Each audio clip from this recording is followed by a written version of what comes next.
Hi friends, welcome to Raising Lifelong Learners. I'm your host, Colleen Kessler, and this is the podcast where I encourage you to trust yourself and your differently wired kiddos as you help cultivate their curiosity, encourage them to discover the world around them, embrace who they are wired to be, all while helping them discover their passions, interests, and raise them to become the amazing adults they're meant to be.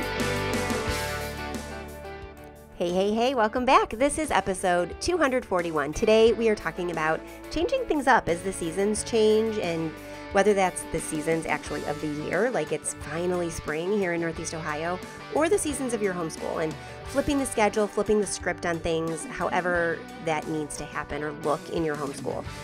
This episode was prompted by a question that was posed in the Learners Lab community in our monthly Q&A/group coaching calls. And I thought it was a great one to bring to the greater community. If you want to learn about the Learners Lab, you can check it out at raisinglifelonglearners.com. Upper corner of the website, you can click on the button that'll take you there. And a special shout out too to CTC Math, who is a continued support for this podcast and makes it possible. So check them out at ctcmath.com. I know you're going to love this episode. I can't wait to hear what your greatest takeaway was from it. So pop those earbuds in, go for a walk, take a break, whatever you need to do, but enjoy this episode. Let's get on with it right now.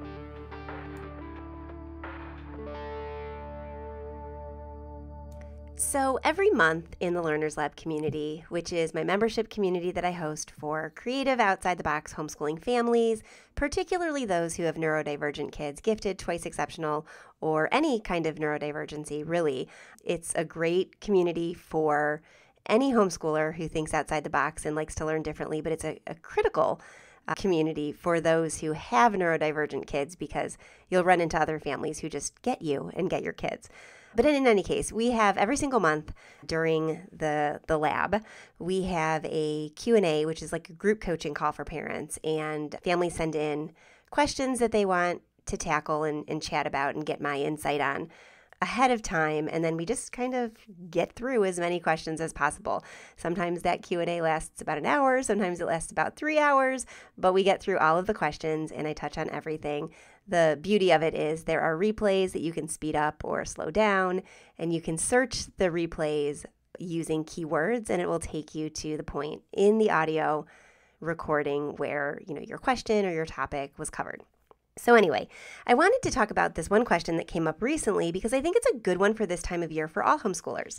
We are all experiencing similar things, and we forget that because we get caught up in our own little worlds, especially if we're not part of an in-person community. We kind of tend to forget and self-isolate and then start thinking like we're the only ones going through something.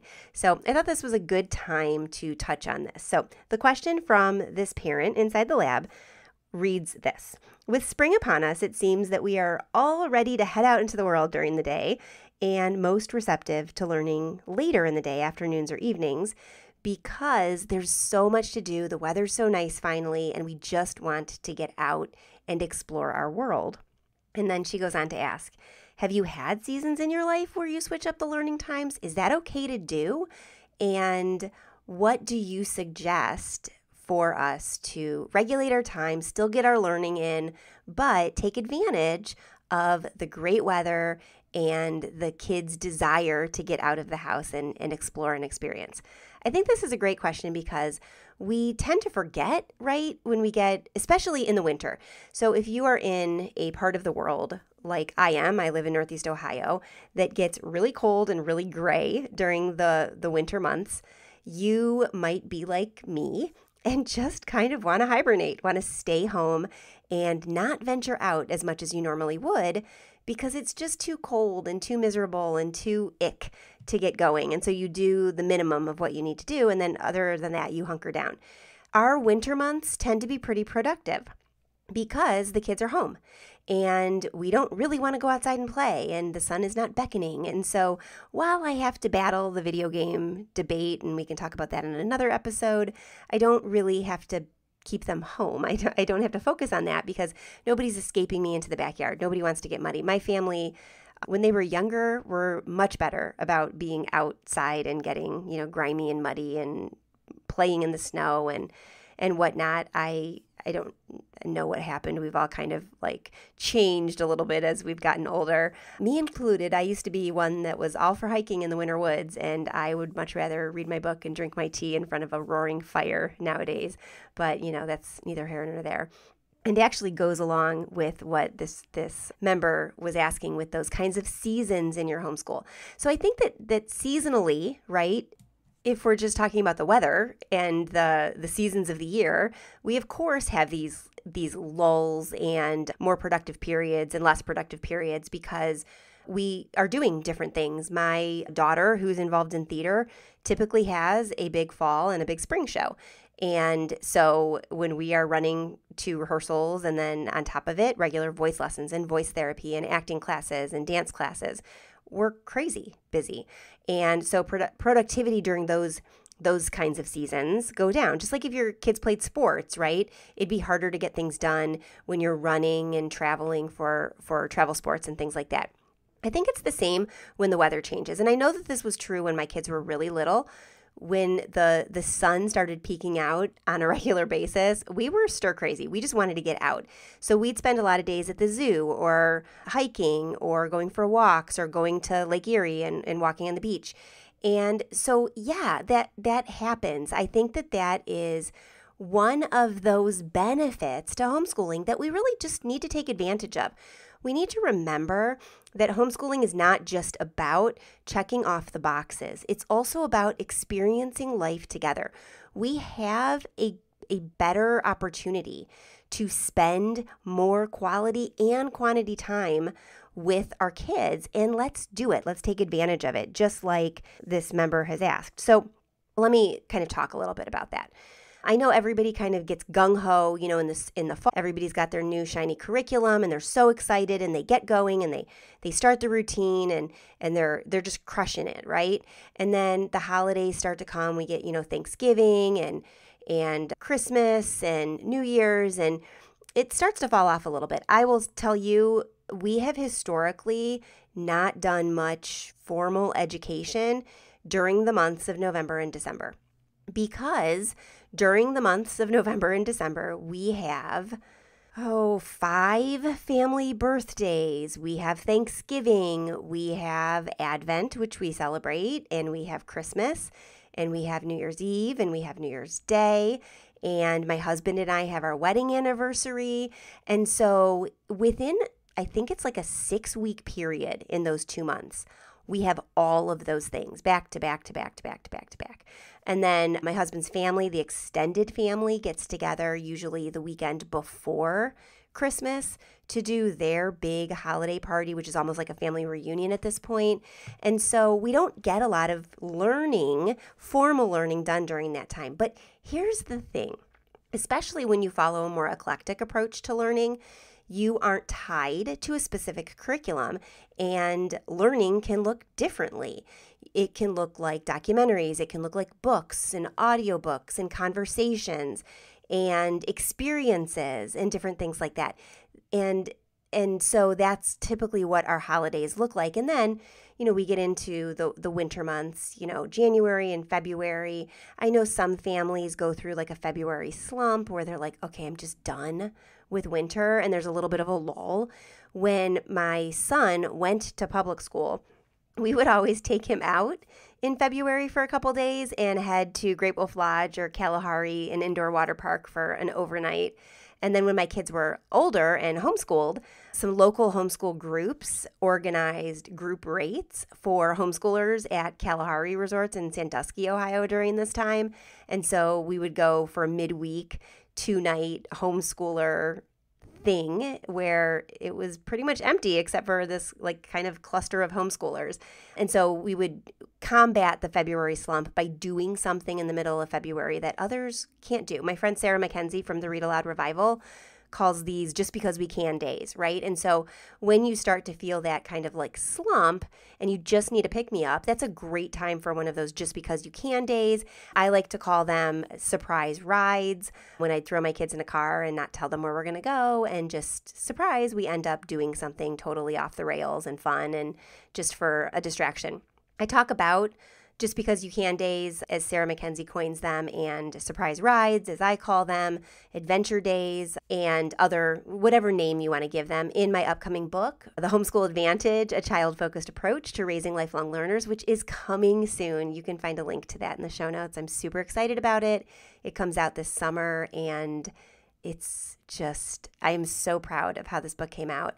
But when I talk about those kinds of days of adventure as breaking up the monotony, giving you a chance, your kids a chance to revel really in this gift we have of homeschooling, so that we don't have to just do the next thing again and again and again and again. So you can take, a midweek break, whatever. And then when spring comes, we start to hit that again. Over the last couple days here in Northeast Ohio, we've had unseasonably warm weather. And actually, maybe it's not even unseasonably warm, because this time of year, we always get random weather shifts. We get, we can get snow in April as I'm recording this. We've even had a Mother's Day or two where there's been, a dusting of snow. And then we can have 70-some degree days. Yesterday, I think the high reached like 76. Today, it was more like the upper 50s. But spring's definitely finally here, and just a couple days ago, it was like it just shifted. And that's kind of what Ohio does. Like, it abruptly switches, like, okay, now it's spring. And during that time, just like my member said, we are ready to head out. We don't want to sit at home. We just want to get out. So, for example, today, I had to do a couple things, like record this podcast and catch up on a couple other things. And so after I dropped my daughter off at her rehearsal, I came back home, and my 21-year-old, I love that he's still at home. Okay, so here's a little side note. As your kids get older, you want them to grow up. You want them to go kind of off into the world and discover their own things. It's like this bittersweet thing, right? And I want this for my son. I want my 21-year-old to move out, experience having his own apartment with roommates, all the things I did when I was a young adult. But selfishly, I love having him home, because as he has matured into this amazing young adult, he has developed great relationships with his siblings, and it's almost like they all kind of know we're on borrowed time. Like, he could have already been off at college or doing other things. Instead, he's pursuing entrepreneurship. He's editing videos. He's a podcast editor for mine and several other podcasts, and he does film videography work on a freelance basis and photography. So we're lucky that we still get him home as he's like growing his business and his portfolio, because he took my younger son to his hip hop class, dropped him off, took my 14-year-old daughter along with him, and the two of them went and got Starbucks and then went out for sushi and kind of went for a walk and spent some time together. So this is great, because selfishly, as much as I want him to leave, I love having him here, because it's an extra driver who can take on some of that burden and give me some extra time. But they didn't just go sit in the car, right? They went out. They wanted to get out. So spring is a time to get out into the world, explore things when the weather turns nicer and you just want to soak in that sun. So I say do it. Do what you can to maximize the gift that homeschooling is. If you've got younger kids, this is the time to use those zoo memberships. This is the time to use the museum memberships, especially if they've got like an outdoor deck or other things like that, because kids who are traditionally schooled are still in school. And so you'll get all those places to yourself. I loved that when I was homeschooling my younger kids. I remember one time going to the Science Center and mistakenly having our trip coincide with several local school districts' spring breaks. And my son, I think he was like, 8 or 9 at the time, looked at me and he's like, what are they doing in my museum? Because every other time we'd gone to the Science Center, nobody was there, and he could totally take the docent's time to talk about the exhibits that he was seeing. And he was not used to having to wait his turn and share the exhibits and the volunteers with other people. And so we have this gift in these last couple months before school ends for traditionally schooled kids to go out into the world and enjoy the museums and the parks and the beaches and the zoos. So do it. And if you are someone who's got a curriculum that they're following or sticks with a traditional schedule, it's absolutely right and good to flip-flop the schedule. Flip-flop your timing so you're doing your more formal education like after dinner. Go out. Go on adventures, explore the town, explore the community, connect with other people, visit museums, talk about those different things, and you could just count that as school, right? You could count that as school. There's a lot of learning that goes on in those areas. But if you want to still get in the math or the handwriting or whatever, then do that in the evening. I just had a conversation with my older daughter, my 16-year-old. We were talking today about the fact that especially when she's in the middle of rehearsals and she's got like 2 weeks of tech coming up and then a show coming up soon, that she is wired in the evenings and she's just not going to sleep, which means she's not getting up in the morning. And sometimes she's not getting up till early afternoon. And then all of the sudden, she has had time to shower, get herself ready, maybe put a little bit of laundry away, make herself something to eat, and then it's time to go to rehearsal. And she doesn't get home until, 9 o'clock or 10 o'clock. And so we've lost the whole day. And then she goes and repeats this cycle. It's not like she's going to bed at 10 o'clock when she gets home because she's still wired. So I said to her today, if this is what we're going to do, that's fine. But we're not getting the things done that we need to get done. She's going to be doing some work for me. She needs to get some SAT prep going. We need to make some progress on some of her essays and things like that. And so I said, we need to flip-flop the schedule. You absolutely can stay up late. You absolutely can chat with your friends. You absolutely can go do these things and stay after rehearsal for a while. But then for a couple hours after you get home, we need to focus on math and we need to focus on your part-time job and we need to focus on, because it's freelance, and we need to do these kinds of things later. So if you're feeling like my member is, that you want to head out into the world during the day and you want to go explore and you want to have some fun, but then you want to come back and you want to get some math done or whatever it is you need to get done, then just switch your times around. We did this for a while when it wasn't because of the season changes or because of any specific need like that to get out into the world or whatever. It was because one of my kids in particular was really giving me a hard time with the activities I was asking him to do during the day. And so I needed that particular child to work with my husband. And my husband taught all day. So he was not home during the day. He's a teacher. He's still a teacher. Right now he works with high schoolers. At the time he worked with first graders. And my son needed his dad to explain things because however I was explaining it was just not working. And so instead of us going, beating each other over the head with the learning or fighting with each other constantly, we just flip-flopped things. We did unit studies and we went out for hikes and we explored and we did projects, science experiments, and we baked and we did all the fun stuff you love to do with your kids now that you have them at home. And then in the evenings, my husband would work on some more like the scientific concepts, the more specific things, and then he'd work on some coding with him and he'd work on math. And so we just flip-flopped the schedule. I want you to remember, and I think this is the biggest takeaway I want anybody to have from this particular episode, but I want you to remember it when you're thinking about your homeschooling just in general. You are the driver of this particular train. You don't need anybody's permission to do the things you feel are right in your homeschool. And I think that so many times we as homeschooling parents get caught up in that, it's comparison, but I think the comparison trap is just an overgeneralization. I think we just get caught up in our own heads over like, I am responsible for all of this. I need to make sure that my family is learning everything they need to learn and they're doing their chores and they're being respectful and they're, right? We do it all. We have all the hats. And as homeschooling moms, we put so much pressure on ourselves to make sure that we are trying to achieve this perfection that's not attainable. It's not there. And then we scroll Instagram or we watch some TikToks or we look on Facebook or we're in a community like the Learners Lab and we're just thinking about what everybody else is doing and not what we need to do to stay in our own lane.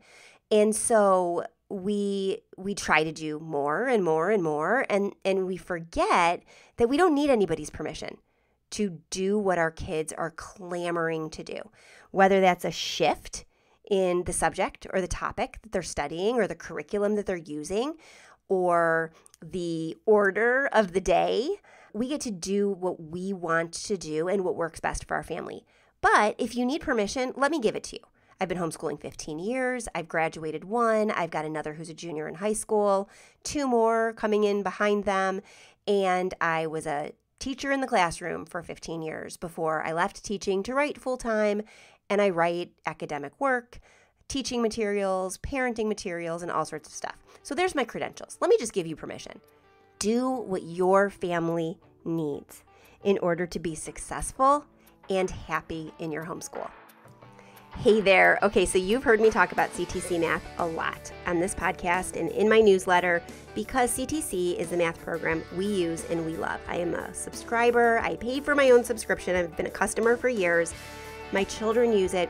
I love CTC because it's adaptable. It is taught to mastery.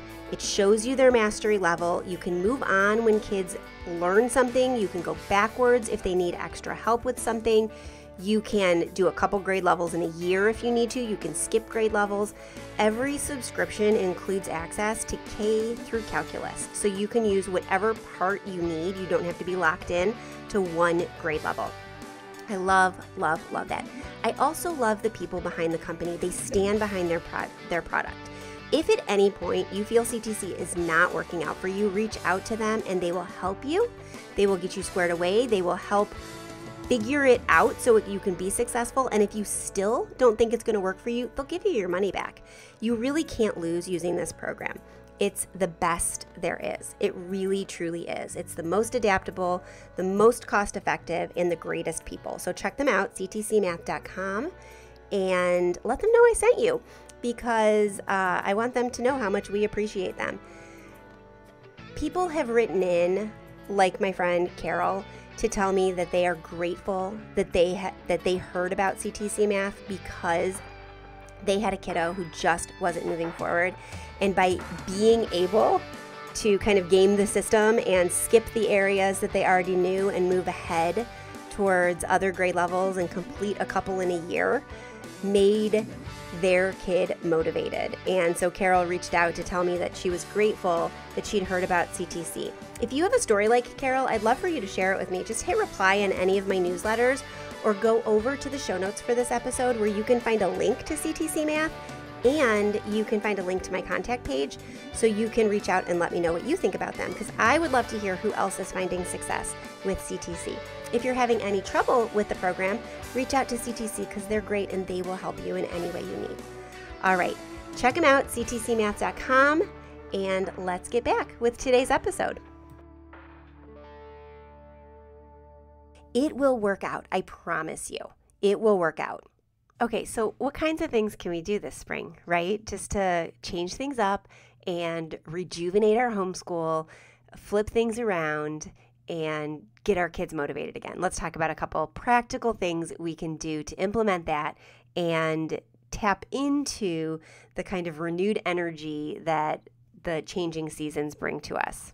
So first, you can do what I've done with my kids for years. Get a big poster board or a big piece of paper and write down all the different things they want to learn about, or maybe there's some different adventures you want to go on, or different things that they've wanted to do for a while, or explore or experiment with, and just brainstorm everything you possibly can, and then try to tackle something at least once a week or a couple times a week, and if you're really brave, once a day, and get yourselves out, explore and do something just because you can, just because you have the ability to do it. You could shake things up a little bit and write them on popsicle sticks and draw from a jar each day or each week. You can strew out different things to explore, to help them explore different interests that maybe they've never been exposed to before, or pique their interest in a new topic. Over on the show notes for this episode, I'm going to include a free download. You can go put your email address in and download this super fun, super cool, big bucket list of mini adventures for kids. And it's really just 2 pages that are jam-packed, full of little adventures for big kids and small kids, like create your own mini garden with potted plants or herbs, bake cookies or cupcakes together, have a movie marathon, visit a farmer's market and pick out fresh fruits and vegetables to try. We have this cool place that we like to go to called the West Side Market. And each time we go, and it's been a while since we've gone, so I'm sure that my son, as he's editing and listening to this podcast, is like, we haven't gone in a while. We should go. And so I'm going to put that on my list. But the West Side Market always has these cool kind of exotic things along with regular fruits and vegetables. But there's a portion of it that has all these like ethnic food stalls. And so we try to try something new each time, whether that's a fruit or a vegetable that we've never heard of or seen before, or it's some kind of ethnic dessert or lunch item. So we're going to have to do that. But you could do that. And then there's so many different things on this list that you can cut it apart. You can put it on popsicle sticks, like I said, and just draw something different each day, or you can just use it as a checklist. So that is my gift to you, to kind of like pique your own interest or help jumpstart the brainstorming so you can get out and take advantage of this feeling of, we need to do something. We need to shake it up. We need to get some sunshine. We need to get out and do things. We need to take advantage of the fact that we are homeschooling and we can flip our schedule. We can take advantage of the nice weather and the fact that traditionally schooled kids are still in school. And we can go do that. Let me tell you, there's a whole section in my book about adventuring with your kids, about going out and doing things and experiencing the world with them, because the truth is homeschooling is a lifestyle. It's not about the curriculum you choose. It's not about the type of homeschooler you are. It's not about the methodology you use. It's about the time you spend with your family. There have been other books written about adventure, whole books written about adventuring with your kids. Greta Eskridge has a great book.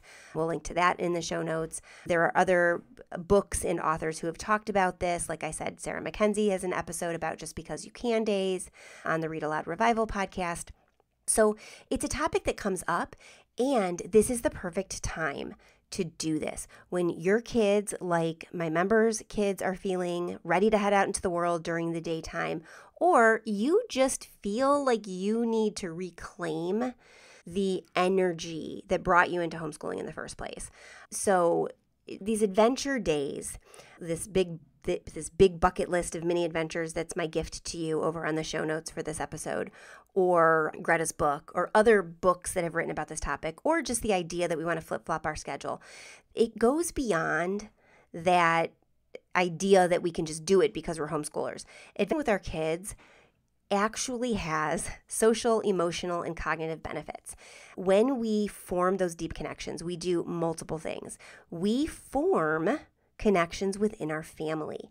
Our kids form those bonds with one another. They have shared stories. Okay, so I've talked about this before briefly, and I talk about it, like I said, more deeply in my book, but we build these shared stories. So when we're looking at our kids and we're trying to develop their social and emotional skills, their EQ, their emotional intelligence, and all of that stuff that we know based on research gives our kids a greater chance at long-term success and confidence and resilience as they grow older, it can be traced back to things like shared connections, to a strong foundation within their family. And so doing these little kinds of mini adventures and things like that give our kids opportunities to collect shared stories. I remember when I first started, well, it wasn't first, early on in the dating of my husband, I remember being around the table with him and his dad and his siblings and my sister-in-law, my brother-in-law's wife, and hearing them banter and like talk about these different things that they did when they were kids. And I remember my father-in-law laughing so hard his face was turning red. He was just giggling almost at these stories and things that his kids had pulled when they were young. And they were then laughing about it and bonding over it. And now we've been married 25 years, almost 26 years. I have heard those stories again and again and again. And the laughter is still the same. My father-in-law is no longer with us, but my sister-in-law and brother-in-law's wife all giggle just like they did, 25 years ago at these stories. This gives them a foundation and a shared connection that brings them back together each holiday season, or randomly, on a July day that they come over and hang out in the pool, by the pool or on the deck. And so we're building those for our kids so that they're going to want to spend time with one another. I've said this before too, recently actually, but I'm going to say it again because I think that it's one of those things we don't actually think about in a cognitive way often, but the goal isn't for us to spend our life with our kids, right? The goal is to raise cool adults who have strong foundations in family and in their morals and their values and are rooted, but then go on to be these connected people who have lives of their own but come back to one another, because in an ideal world, our kids are going to outlive us. Right? In an ideal world, we're going to be around for a long time, and we're going to meet our kids' spouses and our kids' kids and hopefully even our kids' kids, right? But ultimately, they will be here after we're gone, and we want them to have those shared connections and stories, so they're still getting together and doing those things when we are not here to facilitate that anymore. Maybe one of them will take over the family gatherings or the holiday gatherings or whatever, and it extends beyond us, and that's what we want. And we can start that by going with the flow of our homeschool, whether it's a seasonal flow, like my member talked about, whether it's an activities-based flow, because we don't have very many activities here versus 2 months ago, we were all steeped in our various activities and sports and shows and things, or whether it's just a conscious choice we're making to get out and have these mini adventures weekly or even daily. So think about it that way. We have the ability to shake things up in a way that those who aren't homeschooling don't, and we need to take advantage of it. Now, if you're listening and maybe you're not homeschooling, you're thinking about homeschooling, or you're not ready to do it yet, or your kids are little, this is something you can start anytime. You don't have to be homeschooling to do these kinds of adventures and connection building with your kids and flipping schedules. But when we are homeschooling, we have a unique opportunity to just weave that into the fabric of our families and our structure and routines. So let's do it. If right now is a time where it makes more sense to do math in the evening before bed, do math in the evening before bed. If it makes sense to sleep in because we're burning the candle at both ends, sleep in and do the things in the middle of the day. And if it makes sense to go out in the morning and early afternoon and come home and have lunch and then do things later in the day, then do that. But go with the flow of your family. Because as my friend Pam Barnhill says, the best homeschool curriculum is the curriculum that you're going to actually use. We can extrapolate that further and say the best homeschool is the homeschool you're involved in and you want to be a part of. And so because of that idea that it's ours to design the way we want it to be designed, we should do it, right? We should do it. We should design the homeschool that makes the most sense for our family in its current iteration. So do that. Flip the schedule, flip the script, change things up, use curriculum, don't use curriculum, but go on adventures. Connect with your kids, build shared stories, because it's going to build long-term social, emotional, academic results. And it's going to bring you closer together as a family. It's going to strengthen those relationships and give your kids the childhood you want and the homeschool that you want them to have. So go over to the show notes for this episode, raisinglifelonglearners.com/podcast, and download the big bucket list of mini adventures for kids. That's my gift to you. It doesn't cost you anything. You just put your email address in and it'll be sent right to your email box. Try those. Cut them up. Write them on popsicle sticks. Laminate them and make little mini cards or tickets out of them. Draw them randomly. Organize them in order of what you want to do. Whatever it is, go on adventures with your kids and explore your community, and then do math whenever it fits in. But enjoy your kids. Over on the show notes for this episode, you'll find the download form for that. You'll find links to the episode I talked about, Read Aloud Revival. You'll find links to my book. You'll find links to Pam's site and Greta's book and other resources that can help you connect with your kids and take advantage of the seasons of homeschooling and of the world. And you'll also find a contact form that links to a voicemail box as well as an inbox, email inbox. You can send me requests for upcoming episodes, topics, questions that you might have, guest suggestions. or just ask me a question. I'm there for you. Don't forget. You'll also find links to join the Learners Lab. If you want to join us, we do a masterclass for parents every month. Like I said, we do this Q&A group coaching session every month, and we have tons and tons of resources, activities, and masterclasses for parents and children. So we'd love to have you in the community. We do all sorts of fun stuff, and there are lots and lots of resources to connect as a community within there as well. All right, I'll be back next week, same time, same place. I have a great interview coming up for you. I know you're going to love it. A special shout out also to CTC Math. We're so grateful for their support and their continued sponsorship. So check them out if you need a new math curriculum or you're looking for one to get started with. ctcmath.com. Tell them I sent you, and I'll be back. I'll talk to you soon. Enjoy your kids. Have a great, great week. Bye for now.